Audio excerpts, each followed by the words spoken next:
Did you know that cigarette breaks can cost $750 million? In today's episode, we'll meet some soldiers whose smoke break turned into the most expensive lunch hour in military history, proving that sometimes the warning labels on cigarettes are the least of your worries. Hello everyone, welcome to Wow Amazing. In this video, we will go through our Volume 29 of Top 10 Most Stupid Darwin Award Winners. But before we begin, we would like you guys to subscribe to Wow Amazing and hit the notification bell so you do not miss out on amazing and entertaining content that will surely get you amazed. Now get ready, because this volume is absolutely packed with tales that'll make you question whether common sense is truly common and why some people seem determined to remove themselves from the gene pool in the most creative ways possible. Number 10, Support Group. It's July 28, 2007, in the Czech Republic, and a group of enterprising thieves has discovered what they believe is the perfect score. An abandoned factory in Kladno sits empty, filled with valuable scrap metal just waiting to be harvested. But these weren't ordinary thieves with ordinary targets. No, these criminal masterminds had their eyes set on the steel girders that supported the factory roof. You know, those critical structural elements that architects include for purely decorative purposes. They began systematically dismantling the roof supports. Each beam they removed brought them closer to their payday and closer to a lesson in basic engineering that they'd never forget. As they worked, perhaps they noticed the occasional creak from above. Maybe they saw a bit of sagging in the ceiling. But the promise of easy money kept them focused on their task, right up until the moment when the roof decided it had had enough of defying gravity. When the dust settled, the factory roof had fallen, fatally crushing 2 thieves and injuring 3 others. Their bodies were found scattered among the very steel beams they had worked so hard to steal. The surviving thieves learned the hard way that when something is called a support beam, it's not just a suggestion. It's actually supporting something very heavy that really doesn't want to stay up there without help. Number 9, Cliff Diving Catastrophe. Our next Darwin Award winner proves that sometimes trying to impress others can lead to permanently embarrassing yourself. It's August 1999, and a 27-year-old man has decided that the best way to demonstrate his courage and athletic prowess is to perform death-defying stunts in front of 3 young boys. The stage for this demonstration of questionable judgment is Scrinkle Haven, where an 80-foot cliff towers above the churning ocean below. Our protagonist looks down at the dark water, then back at his young audience, probably feeling like some sort of action hero preparing for his big moment. The boys watch with a mixture of excitement and skepticism that only children can muster when an adult is about to do something obviously stupid. Without further consideration for physics, water density, or basic self-preservation, the man takes a running leap and launches himself from the 80-foot precipice. For a brief moment, he probably feels like he's flying, right up until reality introduces him to the unforgiving surface of the ocean. The impact with the water knocks him unconscious immediately. Instead of the graceful dive he probably envisioned, he hits the ocean like a sack of cement, proving that water doesn't get softer just because you're trying to show off. Here's where the story takes an ironic twist that would be funny if it weren't so tragic. While the adult floats unconscious in the water, one of the children he was trying to impress climbs down the cliff and drags the man from the sea. The man was airlifted to Withybush Hospital, where he was declared dead on arrival. Police commended the young rescuer for his bravery, noting that the child showed more courage and common sense than the adult he saved. Number 8, The Army's a Blast.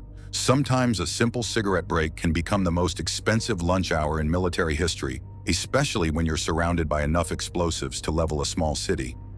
It's May 6, 2004 in Ukraine, and a group of soldiers is working at an ammunition warehouse. Not just any warehouse. This facility contains 92,000 tons of live artillery. That's enough firepower to supply a small war, all carefully stored and cataloged for future military use. The work is backbreaking. Moving heavy shells, organizing inventory, and maintaining proper storage protocols under the Ukrainian sun is exhausting. So when lunchtime arrives, the soldiers decide they've earned a well-deserved cigarette break. They gather in a small group, lighting up their cigarettes and inhaling deeply. The conversation flows as easily as the smoke from their lips. Just ordinary soldiers enjoying an ordinary moment of rest.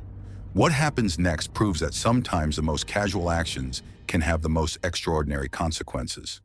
When their break ended, the soldiers casually flicked their cigarette butts aside and went back to work. The glowing embers, still hot from their tobacco, landed among the stored ammunition like tiny time bombs. The cigarette butts had acted like slow fuses, starting a small fire that quickly found its way to the main storage area. The resulting chain reaction of explosions lasted for an entire week.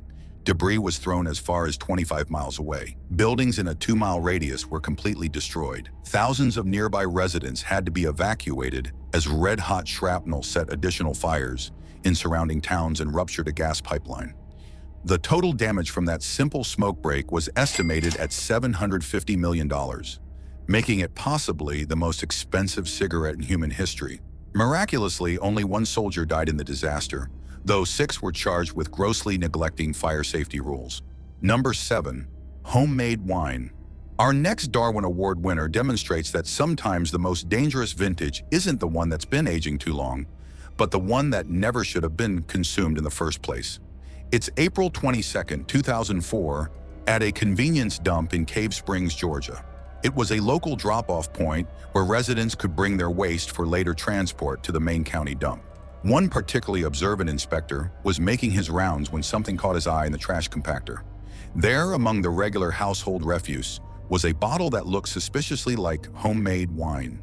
Maybe it was the shape or the dark liquid inside, but it clearly looked like alcohol. The inspector, joined by another local man, decided that finding mystery wine at a dump was like discovering buried treasure. Without any consideration for why someone might discard perfectly good alcohol, they proceeded to sample their find. Neither man paused to consider that reasonable people don't typically throw away drinkable wine. They didn't question the unusual color or smell. They simply popped the cork and began drinking what they assumed was homemade vintage. The wine turned out to be antifreeze. Both men were poisoned, and one died from the toxic effects of ethylene glycol. Ironically, if they had actually been drinking real wine with the antifreeze, both might have survived, since ethanol can counteract antifreeze poisoning. The lesson? When something's in the trash, there's usually a very good reason for it being there. Number 6, tunnel vision. Sometimes workplace safety rules exist for reasons that become clear only after someone decides to ignore them, especially when those rules involve keeping your head attached to your shoulders. It's March 19, 2004, in Virginia, and Paul, a 48-year-old electrician working for the State Department of Transportation, is part of a 15-person crew assigned to replace lights in the Hampton Roads Bridge Tunnel. The crew travels through the tunnel in a converted dump truck specially modified for their work. The truck has a platform on the back for tools. But here's the critical detail. The DOT uses different trucks for each direction because the eastbound tube is 3 feet higher than the westbound tube. Paul and his colleague Charles had just finished working in the eastbound tunnel. Their job was complete, and it was time to head back to the tunnel office for lunch. The crew had 2 options: climb into the cab like responsible employees, or ride on the high platform facing backwards. But Paul and Charles decided the platform looked more comfortable, offering a better view of their completed work. As the truck entered the westbound tunnel, Paul and Charles were sitting high in the platform. They were experienced professionals who had worked this job many times before. But experience doesn't override physics. The westbound tunnel was 3 feet lower than the eastbound tunnel they had just left. Their safety helmets, which they probably thought would protect them from anything, were no match for concrete ceiling moving at vehicle speed. Paul's head struck the tunnel entrance with devastating force. He was knocked off and instantly from massive head injuries. Charles, sitting slightly lower, survived with minor injuries. Safety rules aren't suggestions.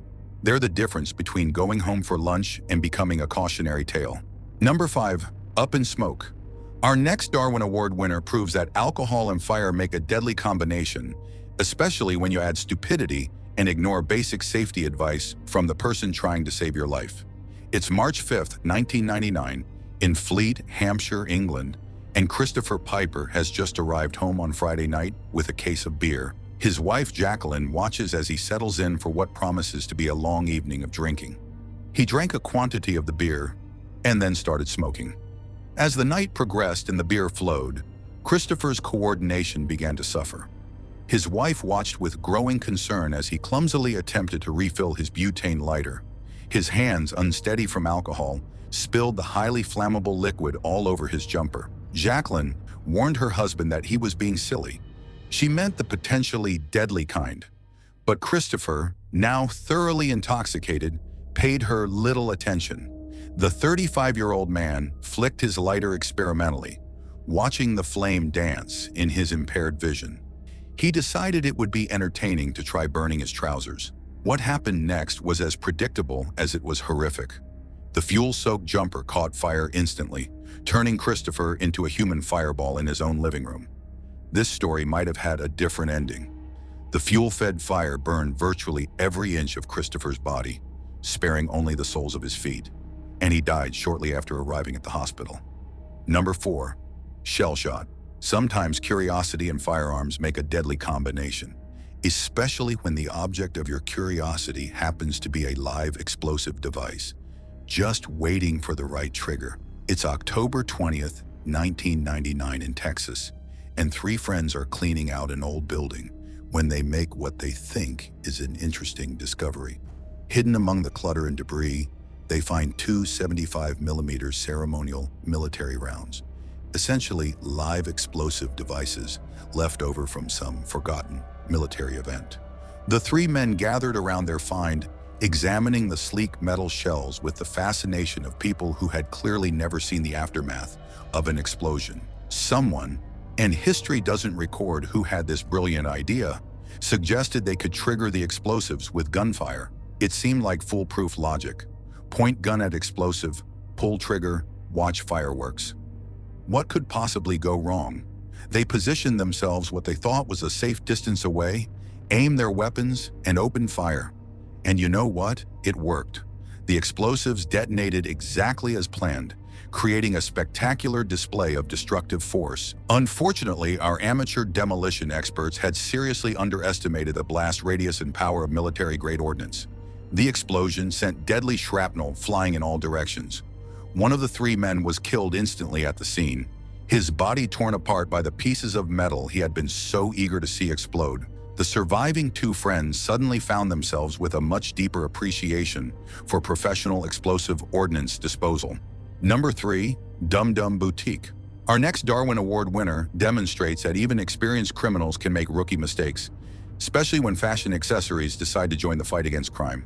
It's April 10th, 1999 in New York, and 55-year-old Terrence is planning what he hopes will be a simple burglary. He's been in the business long enough to know the basics. Get in quietly, take what you can carry, get out before anyone notices. But age and experience don't always guarantee success. Terrence has targeted a clothing shop with the unfortunately prophetic name Dum Dum Boutique. Perhaps the name should have been his first warning that this job was destined to go badly, but he presses forward with his plan. His chosen point of entry is the roof window, a classic approach that requires bending back the security bars to create an opening large enough for a human body. Terrence works methodically, using his tools to bend the metal bars back far enough to squeeze through. The work is exhausting, and by the time he creates his opening, Terrence is probably feeling pretty proud of his handiwork. All that remains is the simple task of dropping down into the store and beginning his shopping spree. This is where Terrence makes his fatal error in judgment. Instead of carefully lowering himself through the opening, he decides to make a commanding move and jumps boldly into the store. It's the kind of dramatic entrance that looks great in movies but rarely works out well in real life. As Terrence launches himself through the hole he's created, his sweater apparently decides it doesn't approve of his criminal career choice. The fabric catches on one of the bent bars, and suddenly Terrence finds himself suspended by his clothing with his feet dangling in the air.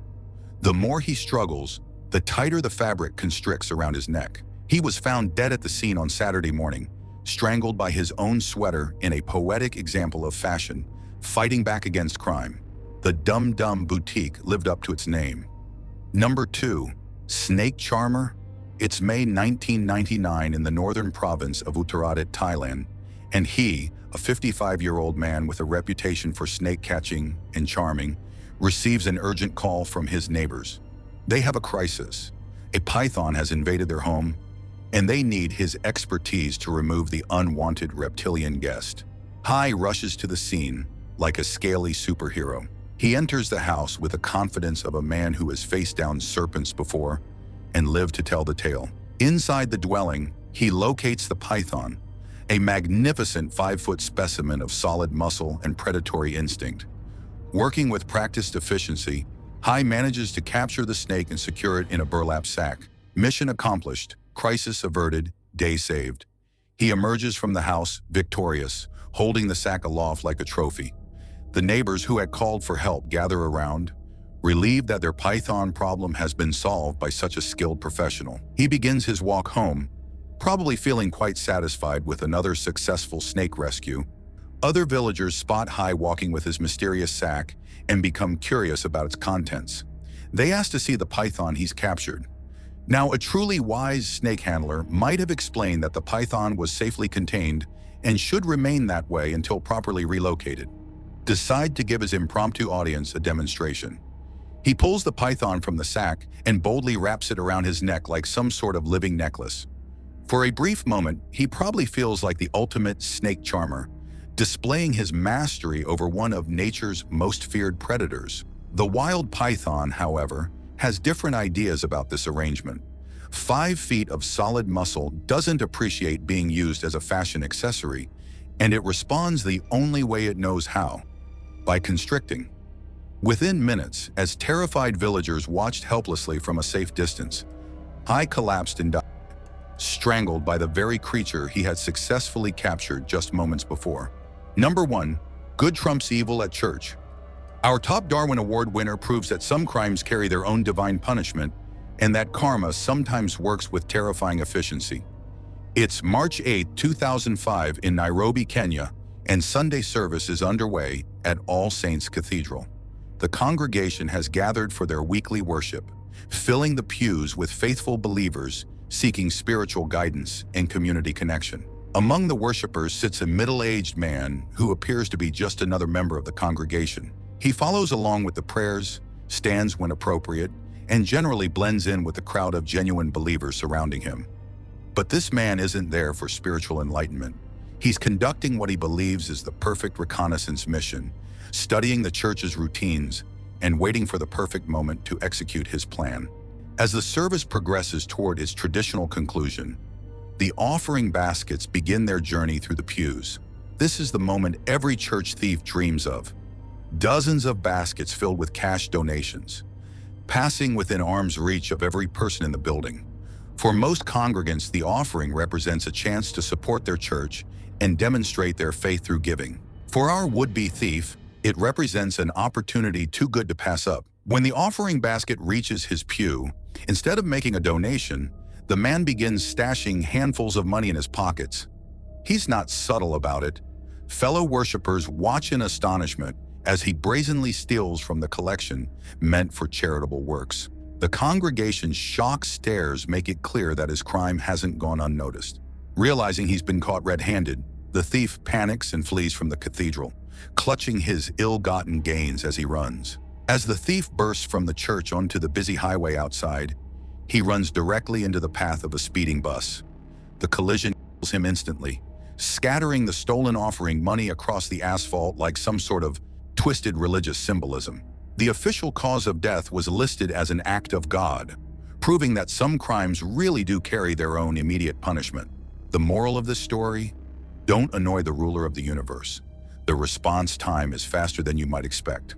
Bonus entry: Liposuction tragedy. Our bonus entry reminds us that medical procedures should be left to medical professionals, not enthusiastic amateurs with garage workshops and vacuum cleaners. It's September 2008 in Mineola, New York, and 44-year-old David has a problem that's bothering him more than most people's weight concerns. He's desperate to be rid of his excess flab, but professional liposuction is expensive, and David is nothing if not cost-conscious. That's when he comes up with what seems like a brilliant solution. Why not save money and allow his friend to perform amateur liposuction on him? After all, how hard could it be? You just suck out the fat, right? His friend, apparently equally confident in his medical abilities, despite having no actual medical training, agrees to perform the procedure. They set up their makeshift medical clinic in David's garage, complete with improvised surgical tools and what they believe is adequate anesthetic. The procedure they devise involves using a vacuum cleaner as a liposuction device, because in their minds, suction is suction regardless of whether it's designed for removing dirt from carpets or fat from human bodies. What they don't understand is that real liposuction requires precise control of pressure, sterile conditions, proper anesthetic dosing, and extensive medical knowledge about human anatomy. Their garage operation has none of these critical elements. David lies back and submits to the medical ministrations of his unlicensed friend, trusting his life to someone whose surgical experience extends no further than watching medical dramas on television. The amateur procedure goes wrong almost immediately. David receives a fatal overdose of lidocaine, the local anesthetic his friend administered without any understanding of proper dosing or the drug's potentially lethal side effects. David is in his makeshift medical clinic, the victim of his own heedless vanity and misplaced trust in amateur medicine. His death serves as a reminder that some shortcuts in life aren't just expensive, they're deadly. And there you have it, 11 more examples of humanity's endless creativity in finding new ways to earn Darwin Awards. From thieves who played Jenga with structural supports to amateur surgeons operating out of garages, these stories remind us that common sense isn't as common as we might hope.